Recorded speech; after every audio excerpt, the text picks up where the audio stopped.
32장 같이 읽었는데 32장부터 37장까지는 이제 갑자기 등장한 이 엘리후가 변론을 하는 내용입니다.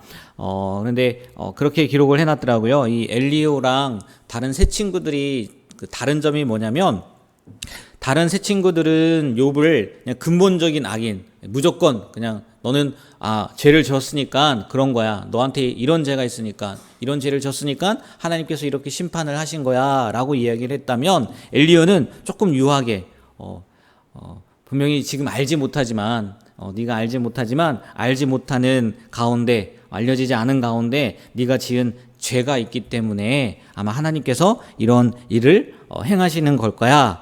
그러니까 욥의 말처럼 욥을 하나님을 섬기는 그 사람 가운데 넣긴 하되, 이 징계는 똑같이, 이 고난은 똑같이 뭐 때문에 받는 거라고요? 네가 잘못한 게 있기 때문에 받는 거야 라는 이런 논리를 편다고 이렇게 이야기를 하더라고요. 그러니까 새 친구들이나 그 엘리후나 뭐 그 인과응보의 논리에서는 전혀 벗어나지 않은 그런 논리로 욥을 정죄하고 그렇게 한다라는 이야기를 하더라고요. 오늘 이 32장 말씀을 통해서 읽으면서 이렇게 두 가지 정도, 늘 저도 보통 두 가지만 말씀을 드리니까 두 가지를 한번 보겠는데, 먼저요, 2절을 보면 갑자기 엘리후가 등장을 한단 말이에요.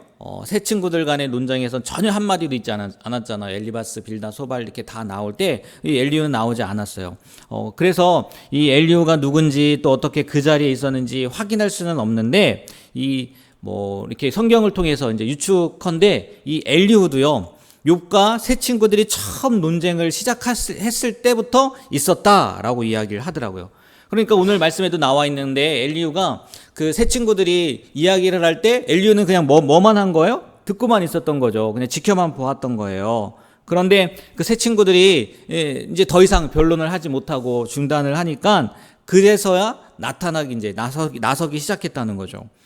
그 이유도요, 오늘 말씀 가운데 나와요. 왜 엘리후가 이제 등장을 했는지. 6절, 7절을 보면, 개역개정 말고 제가 새 번역을 한번 읽어드릴게요.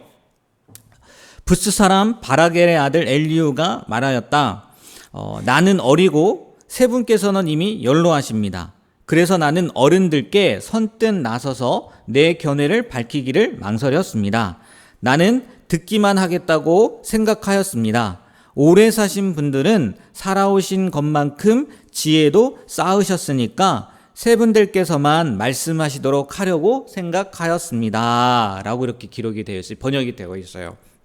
그러니까 엘리후는요, 그 당시에 사상도 그랬다는 거, 생각이 그랬다는 거예요. 아무래도 연로하신 분들이 세상을 오래 살아왔기 때문에 뭐도 뛰어날 거라고요? 지혜도 뛰어날 거라고 그렇게 생각을 했다는 거죠. 그래서 내가 잘 들으면 아마 이분들이 어차피 나보다 오래 사셨고 또 많은 것들을 경험했으니까 내가 얘기하고 싶은 거 다 얘기하실 거야 라고 이렇게 기다렸다는 거죠. 그런데 그 엘리후의 그 기대처럼 됩니까? 되지 않잖아요. 욥도 따박따박 얘기하고, 아무리 그 새 친구들, 어르신들이라고 해야 되나요? 그분들이 다 이야기를 해도 욥이 계속 그에 대해서 반박을 하니까, 또 결국은 끝이니까 더 이상 못하게 되니까 답답했다는 거죠. 아니 왜 나보다 연로하면서도 나보다 많은 재해를 갖고 있을 거라고 생각을 했는데도 왜 이렇게 대답을 못 하시나. 그래서 답답해가지고 이렇게 나서게 됐다라고 이야기를 하는 거예요. 그런데요, 엘리후도요, 가만히 보면요, 그 욥에게 분노한 이유가, 물론 자기의 생각 가운데 욥도 어떤 죄가 있기 때문에 그런 거다라고 이렇게 그런 면도 있지만, 또 하나는 뭐냐면요, 2절 말씀을 보면 엘리후가, 2절은 우리 다 같이 한번 읽어볼까요? 2절 한번 읽겠습니다. 람 족속 부스 사람 바라겔의 아들 엘리후가 화를 내니 그가 욥에게 자기가 의롭다 하미요. 다른 새 친구들도 마찬가지고요, 엘리후도 마찬가지고, 욥에게 죄가 있다라는 것 말고도 어떤 생각이 있었냐면, 욥이요, 뭐라고 얘기한다고요? 하나님보다 자기가 의롭다고 얘기했기 때문에 자기가 화를 낸다는 거예요.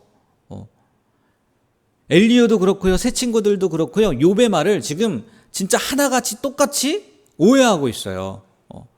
성경 말씀 어디를 봐도 욥기 어디를 봐도요. 욥은요. 하나님보다 자기를 의롭다고 한 적이 없어요. 자신의 무죄를 주장할 뿐이지 내가 죄 때문에 그런 게 아니다. 내가 하나님 앞에 정말 의롭게 살려고 했지 죄 때문에 그런 건 아니다 라고 이야기를 하지 자신이 하나님보다 의롭다고요 얘기한 적이 없어요.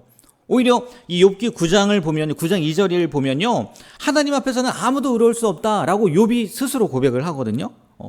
그러니까 새 친구들도 마찬가지고 엘리후도 마찬가지고 변론을 할 때 욥이 변론을 하지 않습니까? 그걸 어떻게 들은 거예요? 곡해해서 들은 거예요. 좀 좋은 말로요 오해했다는 거죠. 그러니까 결론적으로 보면요 새 친구도 그렇고 오늘 말씀에 나오는 엘리후도 그렇고 욥의 말을 제대로 들으려고 하지 않았다는 거예요. 제대로 들은 사람이 없다는 거죠. 이 모습을 보면서 그런 생각이 들더라고요. 야, 정말 다른 사람의 이야기를 듣는다는 것이 쉽지 않은 거구나. 우리 뭐 경청에 대해서도 이 새벽 예배 때 말씀을 드렸잖아요. 우리가요 정말 잘 들을 수 있는 은혜가 있었으면 좋겠어요. 잘 들을 수 있는 은혜. 그냥 그 사람의 속까지도 다 아는 것처럼 다 내 마음대로 재단하고 평가하지 말고 그냥 있는 그대로 그 사람이 이렇게 얘기했으면 그냥 있는 그대로 받아들여야 되는데 그렇지 못하고 내 편에 갖고 와서 오해하고 또 오해를 하다 보면은 계속해서 뭐가 쌓이는 거예요? 그 사람에 대한 잘못된 감정들이 쌓이게 되고 또 감정들이 쌓이게 되면 어떻게 돼요? 감정이요 나타날 수밖에 없어요. 그렇지 않습니까? 성경에도 그렇잖아요. 네 마음에 선을 쌓으면 뭐가 나타나는 거예요? 선이 나타나는 거고 네 마음에 악을 쌓으면 뭐가 나타나는 거예요? 악이 나타나는 거잖아요. 마찬가지라는 거죠. 우리가요 오늘 엘리후도 마찬가지고 새 친구들도 마찬가지로 욥이 말한 그대로 들어야지 내 생각대로 재단하거나 판단하거나 평가하지 않을 수 있었으면 좋겠어요. 그냥 잘 들을 수 있는 그대로 그냥 받아들일 수 있는 은혜가 있길 그렇게 귀가 열려지게 되길 듣는 훈련을 우리가 잘 할 수 있게 되길 주님의 이름으로 부탁드립니다. 그래서 우리는요 오해하지 않았으면 좋겠어요. 그리고 상대방의 의도를요 잘 파악할 수 있었으면 좋겠어요. 네, 우리가 대화를 할 때 우리가 그런 모습들을 가지고 나아가게 되길 주님의 이름으로 축복합니다. 네, 다음으로 18절, 20절 이 말씀은 같이 한번 읽어볼게요. 18절부터 20절까지 말씀이요. 다 같이 읽겠습니다. 내 속에는 말이 가득하니 내 영이 나를 압박함이라. 보라, 터지게 된 새 가죽 부대 같구나. 내가 말을 하여야 시원할 것이라. 내 입을 열어 대답하리라. 아멘. 정말 말하고 싶다는 거겠죠. 내가 얼마나 참았는지 모른다. 오죽했으면 자신의 마음 상태를요 봉한 포도주통 같고 터지게 된 새 가죽 부대 같다라고 해요. 그러니까 가슴이 답답해서요 터질 지경이다라는 거 아니겠어요? 정말 새 번역에는 그렇게 번역을 해놨더라고요. 가슴이 답답해서 터질 지경이 되었다라고 얘기를 하더라고요. 이게요 이제 자신은 이야기를 하고 싶은데 참고 얘기를 못했고 또 저 제대로 얘기할 줄 알았는데 제대로 자기 생각에 제대로 그 새 친구들이 얘기들을 못했으니까 얼마나 답답했겠어요. 좀 이거와는 다르지만 우리도 억울한 일을 당하거나 꼭 해야 될 일이 있는데 해야 할 말이 있는데 그걸 하지 못하면은요 어때요? 우리도 우라통이 터진다고 하지 않아요? 답답하다고 하잖아요. 꼭 얘기를 해야 되는데 하지 못하면 아마 그런 경험들이요 한 번쯤 있을 것 같아요. 근데요 이게 누가 답답한 거예요? 내가 답답한 거잖아요. 그죠? 다른 사람이 답답한 게 아니라 내가 답답해요. 정말 맞아요. 그리고 풀어야 되겠죠. 안 그러면 화병 나겠죠. 안 그러면 죽겠는데 지금 엘리후가 그렇게 이야기를 하는 거거든요. 근데 이 말씀을 보면서 저에게도 적용을 시키는 거죠. 아 그래 사람들이 살다 보면 이런 일들이 있지. 나도 그런 일들이 있지. 이렇게 생각을 하는데 한 말씀이 떠오르더라고요. 무슨 말씀이냐면 예레미야 20장 9절에 보면요. 예레미야가요 이런 얘기를 해요. 제가 성경을 다 외운 게 아니라 그 장면이 떠올라서 찾아본 거예요. 이렇게 막 찾는 방법이 있으니까 예레미야 20장 9절 이렇게 기록되어 있어요. 내가 다시는 여호와를 선포하지 아니하며 그의 이름으로 말하지 아니하리라 하면 나의 마음이 불붙는 것 같아서 골수에 사무치니 답답하여 견딜 수 없나이다. 아마 여러분 들어본 기억이, 읽어본 기억이 있을 거예요. 예레미야가요, 이 말을 언제 했는지 아세요? 하나님께서요, 예레미야에게 나타나서요, 전하라는 거예요. 야, 바벨론 포로로 가야 돼.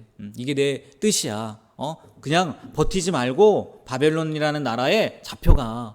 그게 내가 원하는 거야. 하나님이 예레미야에게 그렇게 말씀을 주신다고요. 그럼 예레미야가 어떻게 해요? 당연히 선포하는 거죠. 하나님께서 말씀을 주셨으니까. 그래서요, 하나님 말씀대로요, 이스라엘 백성들에게 선포해요. 근데 예레미야에게 돌아온 건 뭐예요? 요나처럼요, 니네 사람들이요, 그 회개의 말을 듣고 회개한 게 아니에요. 오히려요, 예레미야를 핍박하고요, 감옥에 가두기까지 한단 말이에요. 그러니까 예레미야가요, 아유, 더 이상 나 못 전하겠다. 이렇게 전하면 좀 말귀를 알아들어야 되는데, 하나님 말씀처럼 순종을 해야 되는데, 그러지 않으니까, 내가 도저히 못하겠다. 왜? 그 결과는 감옥에 갇히는 거잖아요. 핍박당하는 거잖아요. 그래서 내가 전하지 말아야지 라는 마음을 갖는데, 어떻게 되는 거예요? 오히려 더 답답한 거예요. 내가 전하지 않고서는 도저히 견딜 수가 없다. 하나님의 말씀이요, 그의 마음에 불붙는 것 같아서 견딜 수 없어서 뭐 한다는 거예요? 하나님의 말씀을 전할 수밖에 없다라고 지금 고백하는 거거든요. 근데요, 예레미야뿐만이 아니라 신약의 사도들을 봐도요, 다 똑같은 마음이었더라고요. 그렇잖아요. 사도 바울을 봐도 그렇고 베드로를 봐도 그렇고 말씀 전하는 대로요, 살지 않아요. 변화되지 않아요. 그리고 그들을 핍박해요. 그럼에도 불구하고 그들이 감옥에서 나오자마자 전하는 게 뭐예요? 하나님을 전한단 말이에요. 복음을 전한단 말이에요. 이 모습이 생각이 나더라고요. 이 모습을 우리가 닮아야 되지 않겠어요? 그렇잖아요. 엘리야가 답답해하는 거, 우리도요, 인생을 살면서 이런 경험들이 있어요. 근데 예레미야처럼 또 신약의 사도들처럼 우리가요, 그런 것 때문에 답답해 한 적은 몇 번이나 있느냐는 거예요. 저를 비롯해서. 이 자리에 앉아 계신 분, 또 영상으로 들으시는 분들 가운데 복음을 전하지 않아서 답답해하는 분이 과연 몇 분이나 계시겠냐는 거예요. 오늘 말씀을 보면서요, 그 생각이 들더라고요. 우리가요, 이런 모습을 가질 수 있었으면 좋겠어요. 엘리야 같은 모습이 아니라, 내가 말해야 되는데 말 못해서 답답해. 내가 억울해서 이 억울한 거 풀어야 되겠는데 풀지 못해서 답답해. 이것을 뛰어넘는 하나님의 말씀을, 하나님의 복음을 전하지 못해서 전하고 싶은데 말하지 못해서 그 답답함을요, 우리가 가질 수 있었으면 좋겠어요. 그래서 누굴 만나든지 우리 안에 계신 하나님, 나와 함께 하시는 하나님, 나에게 생명 주신 하나님을 전하게 되는 그런 복음, 구령의 열정이라고 하죠. 구령의 열정에 차고 넘치는 우리 모두가 되길 주님의 이름으로 부탁드립니다. 그래서 그 말씀을 전하게 되었으면 좋겠어요. 그 말씀을 우리가 늘 복음의 빚진 자로서 살아가게 되는 귀한 삶이 되길 주님의 이름으로 다시 한번 부탁드립니다. 네, 기도하겠습니다. 하나님, 오늘도 생명 주셔서 주님의 말씀을 듣고 우리가 어떠한 모습으로 살아가야 되는지 깨닫게 하심에 감사드립니다.